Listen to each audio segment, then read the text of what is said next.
Don't use AirPods. They're microwaving your brain. Our food in America is basically a weapon of mass destruction against the American people. For every 10% of your diet that comes from processed food, your risk of death goes up 14%. They are targeting low-income and innocent children to create diseased addicts who become customers for life. If you change your diet, you change everything else.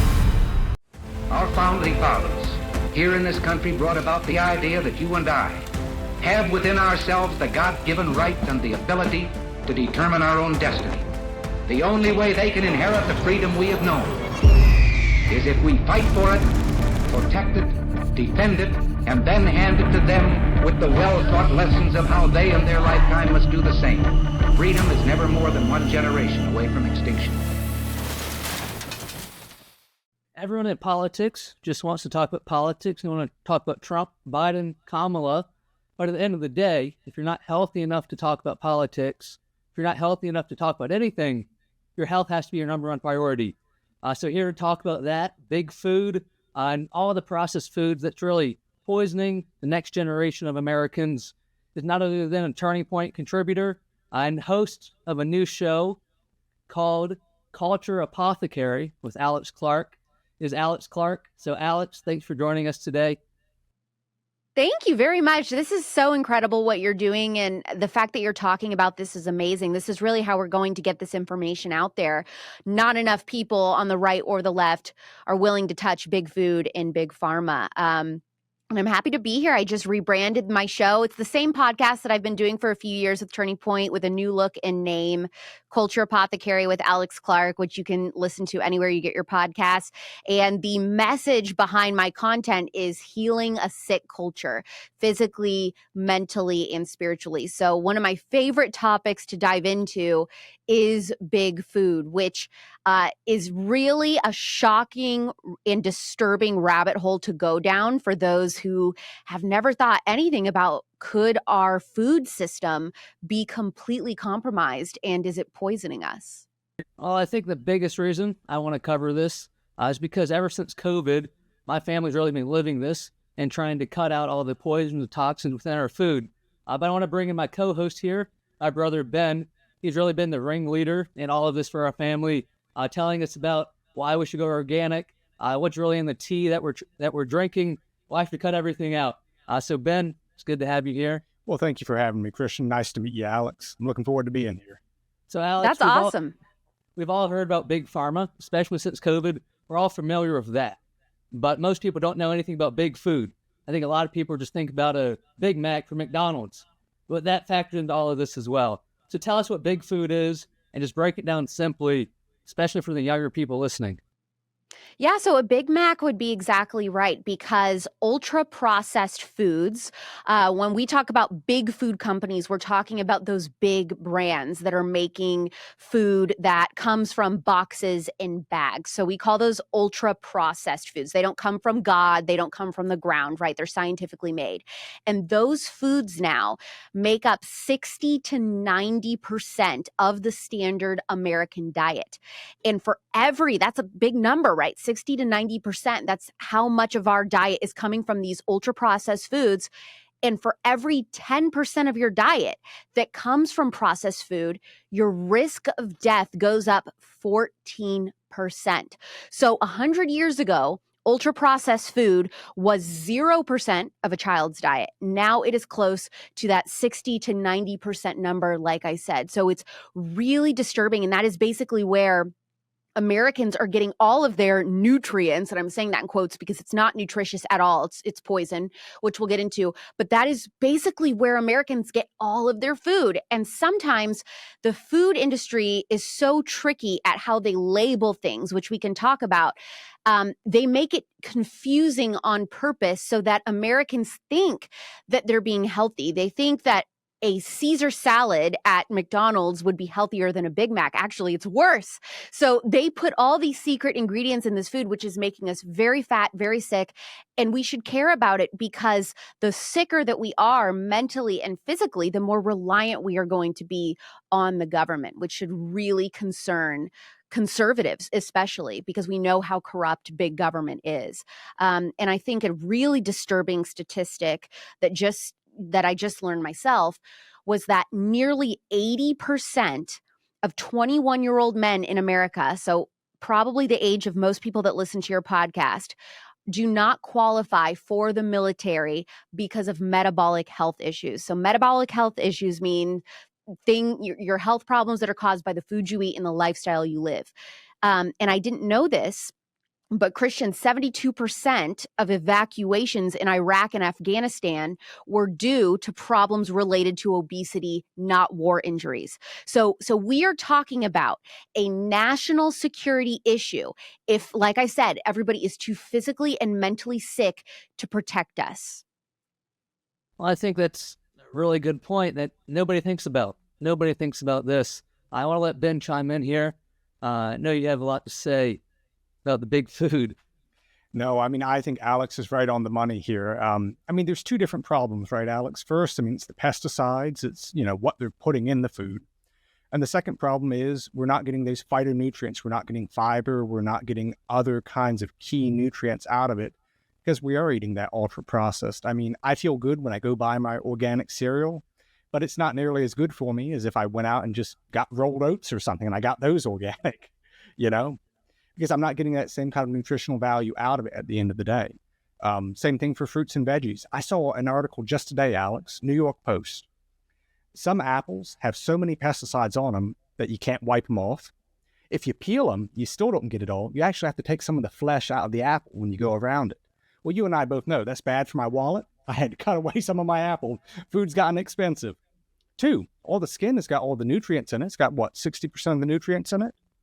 It's a bunch. I'd have to go know exactly what it is, but you miss all that, right? We always say color is health in food. And we cut away all that color. It's just kind of that flesh-colored apple, light kind of pale color. It's not got the same thing that red skin, that green skin had. So that is such a good point that when you are trying to cut around the pesticides and the poison on some of the surface of the food that we're eating, is that you're losing money, right? So that in and of itself, that is such a good point. And one of the biggest contributors to this crap that we're seeing now on our produce is a Bill Gates company called Appeal.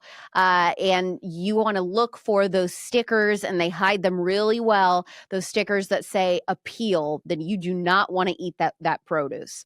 But what's interesting is that sometimes, okay, so that's a really good example of how the food companies trick you. And you think an apple, like, of course this is healthy. You don't think about the fact that it's being sprayed with certain things. And then you have other things that you think, well, this is a no-brainer, right? Like, of course this is unhealthy. For example, Lucky Charms. Okay. I think we all know, like, well, that's not really healthy. But when we talk about how corrupt our food system is, here's an example. So the big ultra processed food and beverage companies pay for studies and research to say things to the American consumer like Lucky Charms is healthier than beef. Okay. That seems insane. In 2021, the National Institute of Health said that frosted mini wheats and Honey Nut Cheerios were healthier than poached eggs and beef. So this is when we say that it's so complicated and it's so diabolical that if every American consumer was given this type of information, they would probably shop differently. People don't know that Coca-Cola pays the NAACP donation money so that the NAACP then will claim it's racist for the government to not subsidize soda and put it on food stamps. Here's something else. 40% of Coca-Cola's U.S. revenue comes from food stamps. So that is why they are targeting low-income and innocent children to create diseased addicts who become customers for life.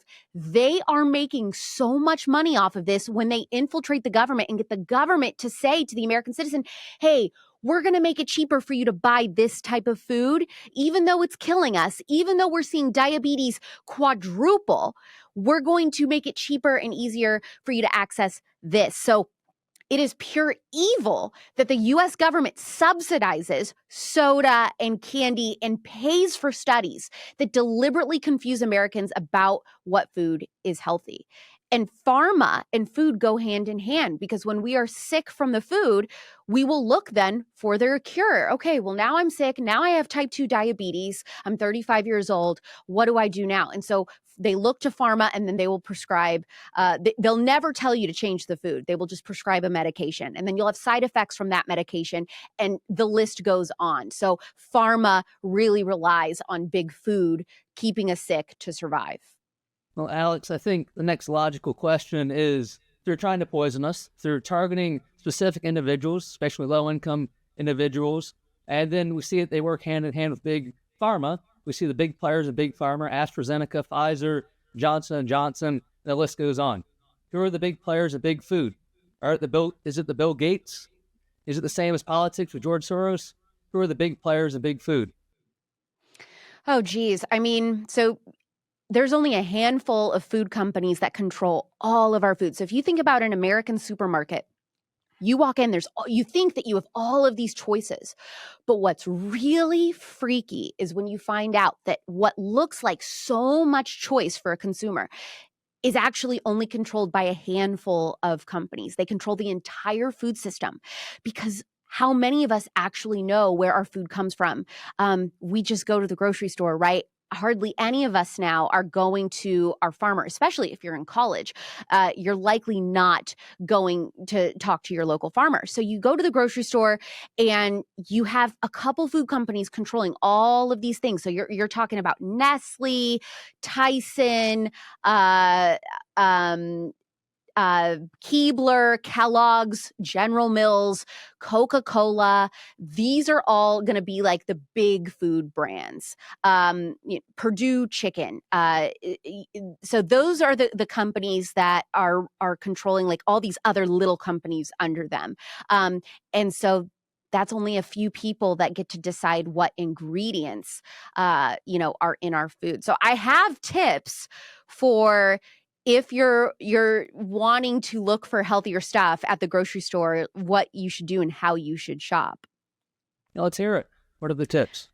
Okay, so I know things are a little bit different when you're in college, budget-wise and accessibility-wise. So whether you're shopping at Walmart or Aldi's, try to shop the peripheral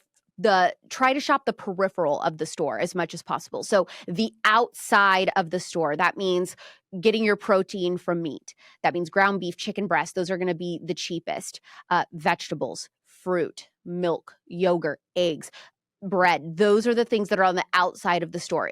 If you can afford organic, that is great. But the organic food industry, that's a whole nother can of worms. And the organic is really what we've tried to do as a family. I think Ben can explain more of why we've done that or what's behind that. So why don't you explain that? I mean, it just boils down to, I think it's a different set of pesticides they use. And my impression so far is they've been safer. Is that safe to say, Alex? Yeah. So the American consumer assumes that organic foods are going to be, sprayed with less poison. The USDA defines organic foods as they have a better soil quality, that they are using animal safer practices, that they're going without pest and weed control, they're not using additives, that organic producers are basically only using natural substances, whether that's physical, mechanical, or biologically based farming methods. So you think as a consumer like it's so much better, and it is to a certain extent. Typically, that also means that they're not using GMOs and things like that. But you should know that the USDA hires an outside inspector, and they only go to farms that claim to be organic once a year to determine if they meet these so-called organic standards. So that's a lot of time in between those visits to be dabbling with who knows what. It also doesn't mean that everything in the ingredients list is healthy. So just because, let's say it is a box or a bag, let's say you really want chips. And so you're like, well, if I pick these in organic chips, that means they're going to be a better option. Sometimes, but not always. It's always important, even if the front of something says words like natural, or healthier, or heart healthy, or organic even, that you turn the box around, the bag around, and you read the ingredients list. Because even with organic, they could be putting seed oils in there, high fructose. Well, I don't know about high fructose corn syrup, but other ingredients that you want to look out for, monodiglycerides. So yes, if I'm at a store, I'm going to be choosing organic, non-GMO. But I also know that the only way that we can truly know that a farm is using organic practices is to know your local farmer, to ask what his farming practices are. So I have a great interview with a 5th generational rancher. His name is AJ Richards, and he explains not only the complicated definition of organic and why our food system is so fragile and compromised, but he also goes into specifically the meat industry and how corrupt our meat industry is. That will freak you out about buying meat from the grocery store if that's your only choice. Is it Welcome to the Jungle Part 2? Basically, so that interview, so look for AJ Richards. It came out in December of last year on my show. So if you scroll back, you'll find that. But that is a crazy interview. So yes, organic. I don't want to make anyone feel bad. Like, oh my gosh, I've been shopping organic. Does that mean it's not good enough? It is usually, yes, it is a better option if you can afford that. But also, if you are really penny pinching, and I know a lot of students are, the best thing you can do, even if it's not organic, even if it's not from a local organic farm, is to shop the peripheral of the store and focus on things that are single ingredient. So asparagus, green beans, ground beef, chicken breast.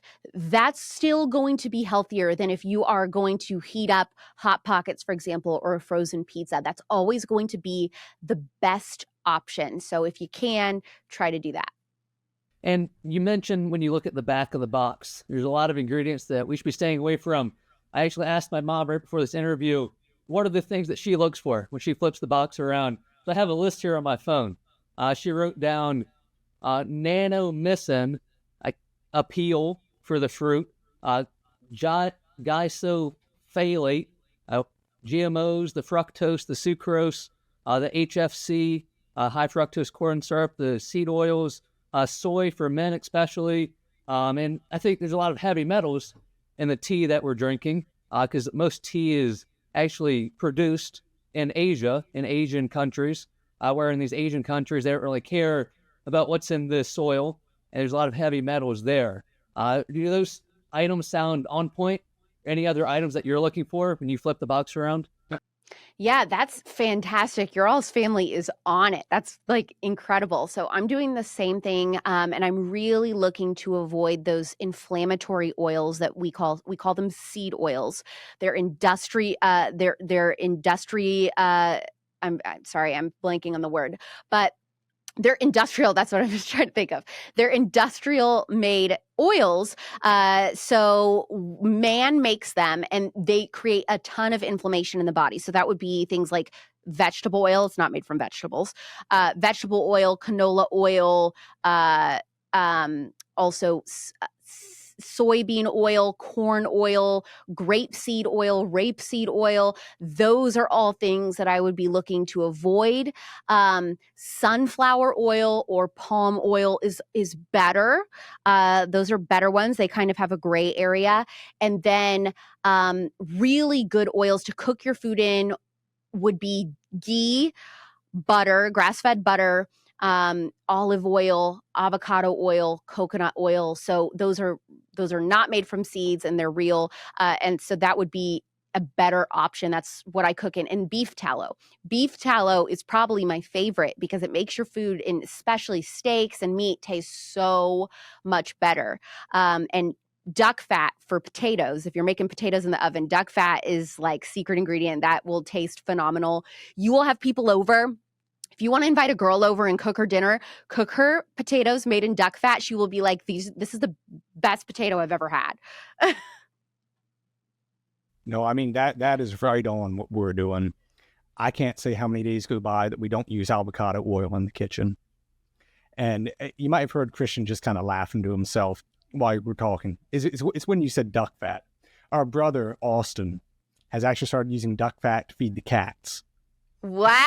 So, I mean, Austin is, he's on even that the duck pets. fat. I know. Even the pets are on it in this family. You guys got to start like a whole YouTube how-to channel. That's incredible. That's so awesome because, one thing that we're seeing with Gen X, especially now, as they're getting into their late 40s on the younger end, 50s, early 60s, is we're seeing just an unbelievable amount of chronic disease. And millennials are on that trek. Gen Z, you guys really still have a chance. Gen A especially has a chance to really turn this around. And your 50s and your 60s, even older than that, it's not like a rite of passage to be so sick when you're old. That's really not how life is supposed to be. So the medical industry does not want you to know that food is really a medicine, that if you change your diet, you change everything else, that it's not normal to have to be put on statins in your 50s. It's not normal to be diagnosed with type 2 diabetes at such a young age. We're seeing teenagers now be diagnosed with non-alcoholic fatty liver disease. This is all from the food. Almost 5% of kids ages 3 to 17 now are being diagnosed with clinical depression. In a 10-minute wellness checkup at the doctor, you can get a life-altering drug for your child, but you're likely not asked about, how much screen time are you doing with your kid? Those are all things, the food that you're feeding them, the screen time, those are all things that increase those feelings of anxiety and depression in children. There are no questions about your family's diet, even though we know most of the processed foods that kids are eating create leaky gut. And that is where you create basically holes in your stomach lining. This bad food is getting out, it's getting into your bloodstream. It's affecting the brain. We know that there is a gut-brain connection, which again leads to worsened anxiety and depression. So you can link back basically everything that we are seeing people struggle with, especially young people right now, with the food we're eating. So again, eat real food, single ingredient, only a couple ingredient food if you can. Did it come from the earth? Did it come from the sky? Did it come from God? Or was it made in a lab somewhere? And so that is what you're getting. Even something like a tomato, if it's not organic, if it's biogenetically engineered, we're talking about man-made tomatoes that they're doing all kinds of stuff too to make them bigger, grow faster, grow them out of season. And so that's another life hack. I mean, like I said, I could talk about this forever. So I don't know how you want me to wrap up, but even eating vegetables and fruit out of season, then you know that they're doing things to grow those crops if it's not supposed to be growing, that month or that time of the year. So looking up, all you have to do is Google, the month that it is and just say, what is in season for this month? And you'll get a list of these vegetables have radishes, green beans, strawberries, cherries. It'll tell you exactly what to buy. And if you're shopping the store for those, you can and you get them organic, you can likely, like I said, you don't always know, but hope that you're leaning on the side that it is, a little bit better for you. But we were designed to eat seasonally like that. We are supposed to be eating different foods in the summer versus the winter and the fall and the spring. And I think my next question would be, we know that healthy isn't just what you eat. Healthy is a lifestyle. What are the things we could be doing outside of what we're eating to maintain health?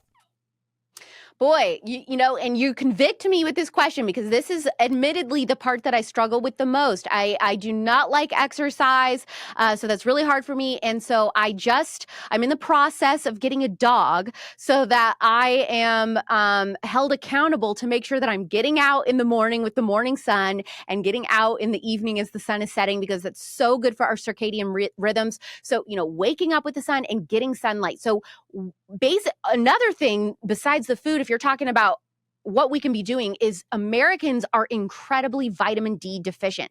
When you are vitamin D deficient, that causes everything. That increases your risk for cancer, all sorts of things. We really need vitamin D. So it's really important to be getting that 20, 30 minutes of sun. If you can get 20, 30 minutes of sun, if you're try to walk to class, if you're in school, or just sit outside and answer your emails outside, and it's just full spectrum light. It doesn't have to be a sunny day.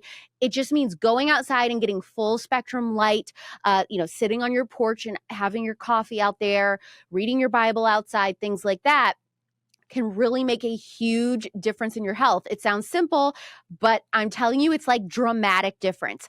The other thing is sleep, which everybody's like, that's boring. I'm so sick of hearing about it. I need to get more sleep. But that is another huge thing. It's basically the time. It's like vacuum cleaning your brain. You have to vacuum clean your brain. That's what's happening when you're really sleeping and getting that deep sleep. So during that cycle of sleep is when, everything's getting cleaned up for us so that we can have a better day. And that's where we're healing our body and things like that during real sleep. So, if you really want to get radical, it's turning your Wi-Fi off at night. Or I know nobody is willing to sleep without their phone next to them. So if you're going to sleep with your phone on your nightstand, it's putting it on airplane, either off or airplane mode. If your phone is on airplane mode, the question I always get asked is, well, what if I have an emergency call, or will texts and things come through, or will my alarm still sound? Your alarm will still sound on airplane mode. And then as soon as you turn it off when you wake up, you will see calls and texts. So if you don't have something going on where you're really needing to not miss a call, put it on airplane mode or turn it off. But airplane mode will allow your phone to still do the alarm without getting damaging EMFs, which is electromagnetic frequencies, which also impact your ability to sleep, increases anxiety. So all that Wi-Fi around us, all that Bluetooth is cooking us basically. But it really ups the stress levels for our physical bodies. So if you can limit using Bluetooth technology and having your phone on airplane mode when you can, that would be great. And don't use AirPods. They're microwaving your brain. Always use headphones with the string, which is coming back in style anyway. So use headphones with strings always. You're preaching to the choir there. I've been telling everyone not to use AirPods. Nobody listens to me. I've had problems with my brain. So you're injecting the Bluetooth radiation directly into your brain. It's bouncing. It's, when you have AirPods on, it's bouncing back and forth right through your brain. It is microwaving your brain. It is radiation. So you do not want to use those. And, listen to Christian, because I'm telling you, I have been interviewing experts on these topics for over a year and a half now, and everything he is saying, you are right on. So, you really know your stuff. So yeah, your people at school that know you, that they should be taking this show seriously. You are really great. So, tell me about, what is it like at Liberty? Are people willing to listen to this yet? Are you seeing more of an increase in people wanting to talk about this, or still not enough people yet? Still people to talk about it, but at the end of the day, everyone is just subject to what's in front of them. They go to the dining hall, that's what they have to eat. Especially at Liberty, the biggest problem I saw there at the dining hall was when they cook your food, especially when you go to the healthiest place, you go to the grill, and you get tacos that are made of chicken and then onions, some vegetables you put on top, and they grill it on the flat top. They take a whole ladle of vegetable oil and they put it right on top of everything they cook. And they drizzle vegetable oil on top of it as it's cooking so it cooks quicker. So by the time that you're eating it, your mouth is just drenched in oil and you feel awful the rest of the day. And that's the best thing we have to eat at college. And this isn't just at Liberty. This is just across the board at colleges. The food they're serving in the dining halls is absolutely awful for us. And there's nothing we can do about it as college students besides walk to Walmart and go buy food, but then we can't cook in our dorms because we can't have a kitchen unless you live in the apartment-style buildings, but most people don't. So what's the solution there? Yeah, I would say the more you can educate people on understanding like what seed oils are, why we want to avoid it, we want real food available in the cafeteria. I would start first of all getting people to understand that and get passionate about it. And then you guys, the thing is about universities is that you guys are paying to be there, especially a college like Liberty. You are the customer. So if enough students are like, "Hey, we do not like these options. This is not good enough. I'm paying a lot of money. I'm trying to study. My brain isn't operating on full cylinders because you guys are feeding me crap sludge." They would be forced, if enough people complained, to really, make a change. So who knows? Maybe, that's in your future is starting a club about real food at Liberty, or a protest or a walkout or something. I don't know.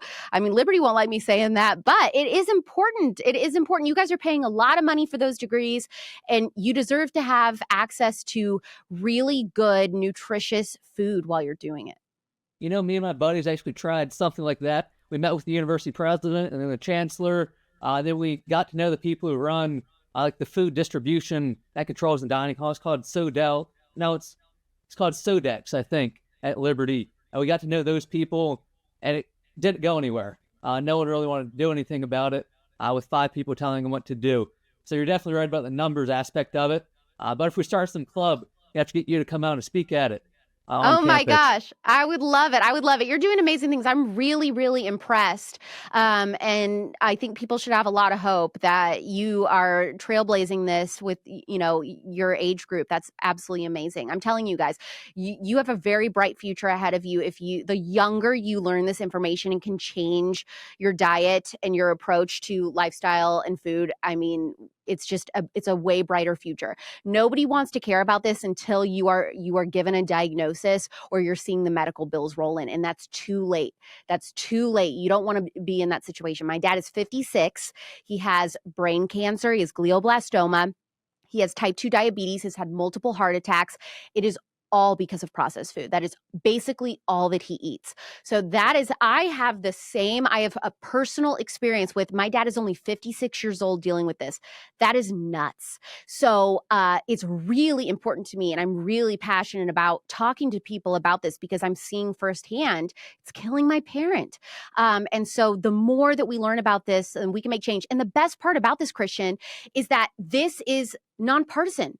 This is something that everybody can agree on. So if you are talking about this on campus, if you are talking about this in society, culture, on social media, everybody, it doesn't matter where you fall politically, should care about our food system being completely weaponized. Our food in America is basically a weapon of mass destruction against the American people. This is a huge problem, and they are targeting children. They are targeting minorities. When we're talking about the NAACP taking money from Coke to say things like it's racist to not give, food stamps, to not put soda on food stamps, they're targeting minorities with that. So this is something that everybody, if their eyes are open, they should agree on, and we could really make change. And you guys know, but other rabbit holes you can go down is how the American food system allows certain ingredients that other countries don't. There's tons of ingredients in American food that are banned in other countries. So yeah, you could do a 20-part series on this and have plenty of content because it's just wild. I fully agree. Something I've thought about quite a bit is what can we do from the legislative point of view? Are there any laws we can be passing? And I know we just got rid of Chevron, the deference there. So the FDA, all these federal agencies don't have the power to make laws anymore like they supposedly had before. So what can we be doing from the legislative perspective to pass bills to protect our food? Right. So what's interesting, the corruption, here's how it goes. The FDA is basically funded by pharma, and they're making decisions about our food, right? So that, number one, that is a huge conflict of interest. You cannot have the people making laws about our food accepting money from these pharmaceutical companies. You can see that there's a conflict of interest there. The other thing that really shocked me was when I found out about our media in America and how pharma is funding our media.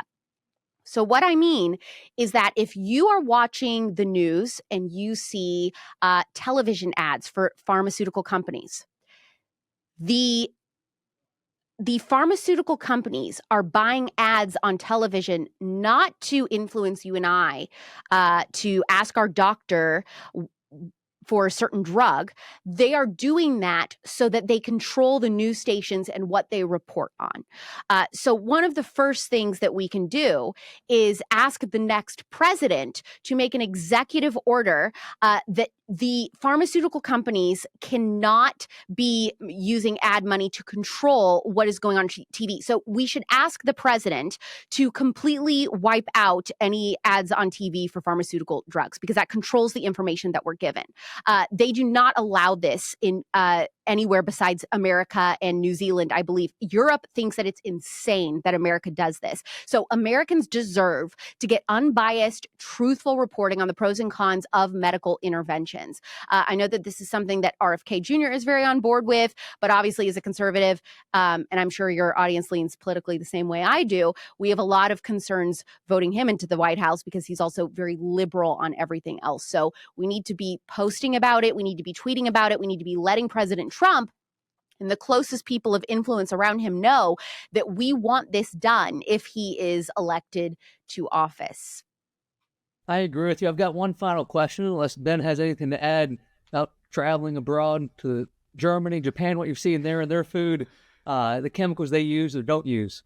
Well, I didn't pay too much attention to the chemicals. My mind was on studying the language when I was there, both Germany and Japan. I would tell you that both places, the food tasted different than it does here. That was one of the things that struck me. Food was fresher, it was better, and I didn't really know why at the time I went. For reference, I went back in 2016, 2017, before I really got on this health kick. But looking back on it and learning more, I do think it's because of that different standard they have for the food. It just amazes me the difference it makes. And I know that most people haven't had the privilege to go abroad like I have, but it really does make a difference. At least that's been my, kind of subjective impression. I am just guessing. I don't know this actually for sure, but if I was to speculate why that is, I would say in America, we have an industrialized food system where all of us are getting our food from the same couple companies in grocery stores around the United States. So our food is traveling a long way. That's why they have to put all of these chemicals in our food, because we do not know anything about our local food system. When I say local, I mean most people today do not know who their local farmer or rancher is. That is a huge problem. In Japan, for example, in Asia, I know that in different cities you have all of these fresh food Asian markets. So that's basically like the local farmer, right? Like local fishermen or whatever, because they eat a lot of fish because of where they are geographically. But if you are having access to the people that are sourcing your food, it's going to get to you quicker. It's going to be fresher, so you don't need all of that. And the other difference is that in these other countries, they're usually going to the store. It's normal to go to the store daily to pick up things like fresh meat, fresh fish, and bread. If you look at French people, they're going and getting their bread every day or like every other day. That is totally different in America, where we are getting this chemical bread that is good for a month sitting on our counter. That is not natural. Your food should be going moldy. It should be going bad within a couple days. If it is not, it is likely not real food. Now, your option is put it in the freezer or whatever to have things last longer. But that right there, it tells you a lot. So I think the reason the food is fresher is because they're getting it more immediately from the direct source, which is, again, this is what ideally Americans should be doing. And like I said, I gave you some tips for if you have to shop at a grocery store because you just don't have access to that, you don't have a freezer because you're in a college dorm or whatever, then that's fine. And I gave you some tips. But once you're out in the real world, if you can, knowing your local farmer, knowing your local rancher, asking them about their farming practices, what are you spraying on your crops? If you're, if I'm getting meat from you, what are you feeding your animals? Are you feeding them grain that could be sprayed with glyphosate? Is it GMO-free grain? Are they grass-fed? Things like that. Those are the questions that you have to ask. I've got one final question. If you can tell America, or my generation, Gen Z, one thing not to give up, what would it be? Oh my gosh. One thing to not give up.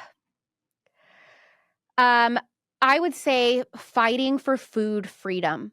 So our founding fathers did not put in the Constitution that we should have a right to grow or sell whatever food we like because it was assumed.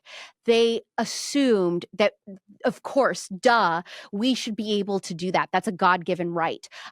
So that has been totally taken from us. And then you get these insane laws, about raw milk and things like that. But it is imperative to our freedom that we have access to real, nutritious food, whether we grow it ourselves or whether we want to go to another farmer in our area and get that. But Congressman Thomas Massey from Kentucky is one of the leading people who are fighting for food freedom. And so that would be a great person to have on your podcast. I'm sure he would be happy to come on or talk on campus and initiating some kind of speech where he can talk to students about food freedom. That is, he can speak to all of these things today that I brought up.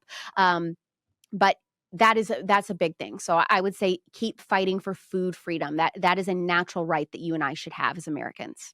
I think you're definitely right. It's just the simple things, going back to the basics in our society.